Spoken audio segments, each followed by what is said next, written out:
ব্যাপারটা এমন না যে আল্লাহ লিখে রেখেছেন বলে আপনি বেছে নিচ্ছেন। যেহেতু আপনি এটাই বেছে নেবেন, তাই আল্লাহ আগে লিখে রেখেছেন।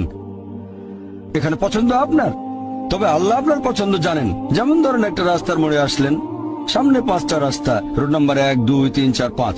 এখানে পছন্দ আপনার, বেছে নিতে পারেন রোড নাম্বার 1, 2, 3, 4, 5। আপনি গেলেন রোড 2-এ।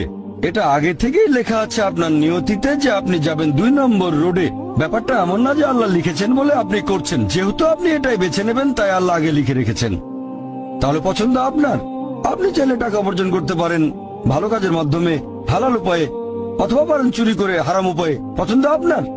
ধরেন চুরি করলেন, এটা আপনার সিদ্ধান্ত। তবে আল্লাহ আগে থেকে জানেন যে এই লোকটা সহজে টাকা পেতে চায়, তাই চুরি করবে। তাই আল্লাহ আগে লিখে রেখেছেন যে এই লোকটা 25 বছর বয়সে চুরি করবে। এখানে দোষটা কার? দোষ আসলে আপনার। তবে আল্লাহর আছে ইলমে গায়েব, তাই তিনি আগেই লিখে রেখেছেন।